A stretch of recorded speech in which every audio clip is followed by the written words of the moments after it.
त्यो क्यान्सल गरिसकेपछि पैसा चाहिँ कति समयमा फिर्ता आउँछ म्याम? हेलो मिनासान, कोनबानमा सम्पूर्णलाई आजको यस नयाँ भिडियोमा स्वागत गर्न चाहन्छु। र हिजोको भिडियोमा चाहिँ मैले तपाईँहरूलाई जेएफटीको कसरी रिसेड्युल गर्ने भन्ने किसिमको जानकारी दिएको थिएँ र आजको भिडियोमा चाहिँ फाइनल्ली अब जेएफटीको परीक्षा चाहिँ नहुने भएको छ, क्यान्सल गर्नुपर्ने भएको छ। र आजको भिडियोमा तपाईँलाई कसरी त्यो जेएफटीको परीक्षा क्यान्सल गर्ने, जुन सेप्टेम्बर 9 देखि 16 सम्म जसको परीक्षा परेको थियो उहाँहरूको टेस्ट कसरी क्यान्सल गर्ने र टेस्ट क्यान्सल गरिसकेपछि चाहिँ के हुन्छ, पैसा कसरी फिर्ता आउँछ, कहिले फिर्ता आउँछ, यो सबैको बारेमा चाहिँ म आज जानकारी दिनेछु। हिजो मैले प्रोमेटिक अफिसमा फोन गर्दाखेरि उहाँले चाहिँ भोलि एकपल्ट फोन गर्नुहोस् थप जानकारीको लागि भनेर भन्नु भएको थियो र त्यसकारण मैले आज पनि उहाँलाई फोन गरेको थिएँ र उहाँलाई फोन गरेको कुराकानी तपाईँहरूलाई म जस्ता कसरी राखिदिन्छु, तपाईँहरू सुन्न सक्नुहुन्छ। हजुर म्याम नमस्कार। नमस्कार, हजुरको नाम के होला सर? मेरो नाम पुजन तिमल सिन्हा हो। मैले हिजो नि फोन गरेको थिएँ अनि एकजना म्यामले मलाई के भन्नुभएको थियो भने भोलि फोन गर्नु एकचोटि, जापानमा चाहिँ त्यहाँ बिदा परेको कारणले गर्दाखेरि राम्रोसँग कन्ट्याक्ट हुन पाएको छैन भन्नुभएको थियो। मैले चाहिँ त्यो जेएफटीको जुन पोस्टपोन भएको त्यो छुटेको इक्जाम थियो नि सेप्टेम्बर 9 देखि 16 सम्मको हो, त्यसको विषयमा त्यो क्यान्सल गर्ने कि रिसेड्युल गर्ने के गर्ने भन्ने कुरामा सोधेको थिएँ, हिजो फोन गरेको थिएँ।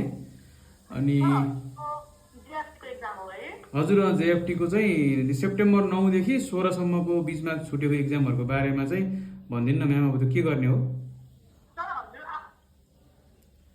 हजुर आफ्नो जेएफटीमा लगइन गर्नु हैन, आफ्नो आईडी पासवर्ड हजुर त्यहाँ हजुरले क्यान्सल भनेर देख्नुहुन्छ है।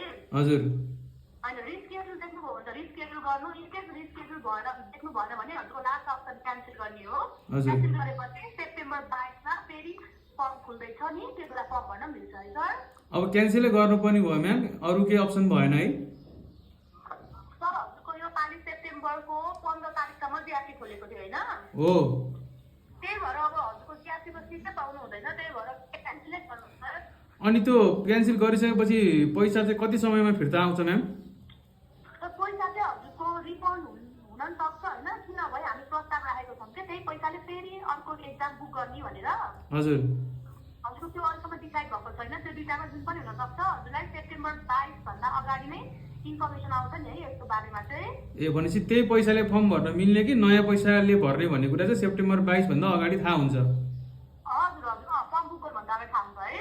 त्यसको लागि चाहिँ कहिले सम्पर्क गरौँ म्याम? अब सर होइन, हजुरको त्यही इमेलमा अथवा हजुर वेबसाइटबाट नै जानकारी गराइन्छ। ए भनेपछि इमेलमै जानकारी आउँछ होइन म्याम? हजुर हजुर, वेबसाइटमा चेक गर्दै गर्नु होला नि है। ए हस् म्याम, हुन्छ, धन्यवाद जानकारीको लागि। Thank you. तपाईँहरूले सुनिहाल्नुभयो प्रोमेटिक अफिसमा चाहिँ के कुराकानी गर्नुभयो उहाँहरूले भनेर चाहिँ होइन। अब इक्जाम चाहिँ फाइनली क्यान्सलै गर्नुपर्ने भयो र क्यान्सल गरिसकेपछि चाहिँ त्यो जुन तपाईँले पहिला फी पे गर्नुभएको थियो, जुन जेएफटीको $36 लगायत अन्य स्किलको फर्महरूको चाहिँ त्यो पैसा चाहिँ तपाईँले सुरुमा फर्म भर्ने बेला जुन चाहिँ डलर कार्डबाट, जुन चाहिँ आइडी कार्डबाट पे गर्नुभयो त्यसमै फिर्ता जान्छ। तर कहिले फिर्ता जान्छ भन्ने कुरा चाहिँ यकिनका साथ भन्न गाह्रो छ। र उहाँहरूले पनि के भन्नुभएको छ भने पैसाको लागि चाहिँ सेप्टेम्बर 22 भन्दा अगाडि त्यही पैसाले नै फर्म भर्न मिल्ने कि नयाँ पैसा पे गर्नुपर्ने हो, त्यसको बारेमा चाहिँ अझै डिसाइड गर्नुभएको छैन अरे। र सेप्टेम्बर 22 भन्दा अगाडि तपाईँको मेलमा पनि जानकारी आउँछ भनेर भन्नुभएको छ। त्यसरी तपाईँहरूले चाहिँ आफ्नो मेलमै चेक गर्दै गर्नुहोला। र अब हामीले चाहिँ जेएफटी तथा स्किलको परीक्षा चाहिँ अब स्किलको त रिसेड्युल गर्ने अप्सन पनि हुन्छ, किनकि त्यहाँ डेट छ कसरी रिसेड्युल गर्ने हिजोको भिडियोमा मैले भनिहालेँ। अब जेएफटीको परीक्षा चाहिँ हामीले क्यान्सल गर्नुपर्ने भयो र अब हामीले क्यान्सल कसरी गर्न सकिन्छ, क्यान्सल गर्नको लागि के गर्नुपर्छ तपाईँहरूलाई चाहिँ मैले एउटा ट्युटोरियल भिडियो राखिदिएको छु, तपाईँले स्क्रिनमा हेर्न सक्नुहुन्छ। ल सबैभन्दा पहिले चाहिँ तपाईँहरू ब्राउजरमा जानुहोस्। क्यान्सल गर्नको लागि तपाईँले सुरुमा मैले ब्राउजर खोलेँ, ब्राउजर गरेपछि यहाँ प्रोमेटिक नेपाल भनेर सर्च गर्नुहोस् गुगलमा, त्यसलाई सर्च गर्नुहोस्। सर्च गरेपछि पहिलो अप्सन आउँछ Japan foundation test for basic Japanese भन्ने पहिलो लिङ्कमा क्लिक गर्नुहोस्। त्यसपछि यहाँनिर यस्तो अप्सन आउँछ, त्यसपछि यहाँ टेस्ट लिस्टमा क्लिक गर्नुहोस्। त्यसपछि अब हामीले कुन चाहिँ इक्जाम क्यान्सल गर्न चाहेको हो, जेएफटी, नर्सिङ, फुड कुनको गर्ने हो त्यसमा जाने। अब हामीले चाहिँ अहिले जेएफटी क्यान्सल गर्दैनौँ, त्यसैले यहाँ जेएफटीमा यसरी क्लिक गर्ने। त्यसपछि यहाँ तलपट्टि तपाईँहरूको ID creation, login reservation change भन्ने अप्सन आउँछ। लगइन रिजर्भेसन चेन्जमा जाने र यहाँनिर लगइन रिजर्भेसन चेन्ज भन्नेमा क्लिक गर्ने। त्यसपछि यहाँ तपाईँको लगइन गर्ने सर्फेस खुल्छ र यहाँ सुरुमा तपाईँको प्रोमेटिक आइडी र पासपोर्ट हान्ने। प्रोमेटिक आइडी म यहाँ एकजना हाम्रो काक्सेको चाहिँ प्रोमेटिक आइडी हान्छु।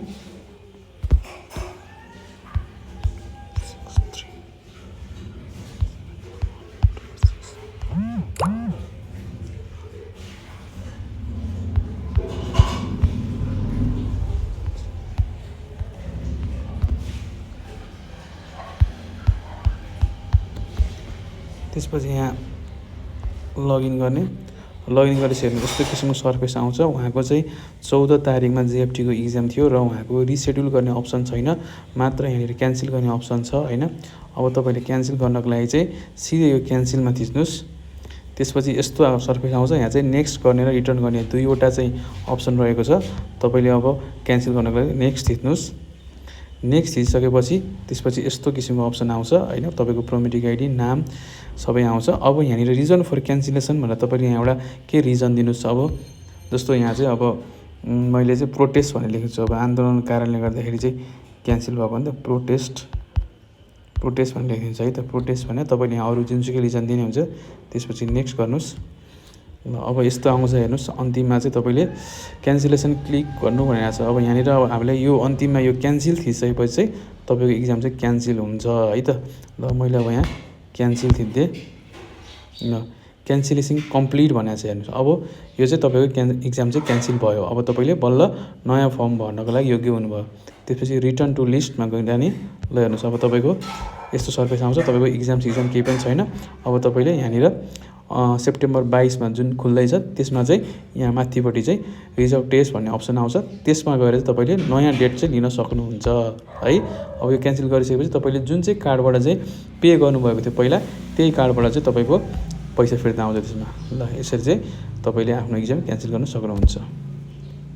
कसरी क्यान्सल गर्नुभयो तपाईँहरूले थाहा पाइहाल्नुभयो। र क्यान्सल गरिसकेपछि तपाईँको मेलमा पनि जानकारी आउँछ। तपाईँहरूलाई चाहिँ यस्तो किसिमको मेल आउँछ र तपाईँले स्क्रिनमा हेर्न सक्नुहुन्छ। यहाँ चाहिँ तपाईँको क्यान्सल रिजर्भेसन भनेर चाहिँ यस्तो किसिमको मेल आएपछि चाहिँ तपाईँको चाहिँ क्यान्सल भयो होइन। अब तपाईँ चाहिँ अर्को नेक्स्ट सेप्टेम्बर 22 को लागि चाहिँ फर्म भर्नको लागि चाहिँ योग्य हुनुभयो। र अब नयाँ खुल्ने फर्म जुन सेप्टेम्बर 22 असोज 6 गते घटाइ स्थापनाको दिन खुल्दैछ, त्यो बेलामा चाहिँ तपाईँले कोही पनि फर्म भर्नको लागि कुनै समस्या छ, डलर कार्ड लगायत प्रोमेटिक आइडी केही तपाईँलाई समस्या छ भने तपाईँहरूले हामीलाई भन्न सक्नुहुन्छ र फर्म पनि हामीले भरिदिनेछौँ। र यस्तै इन्फर्मेटिभ भिडियोको लागि चाहिँ इजी फर जापानलाई फलो गर्न नबिर्स्नु होला। धन्यवाद।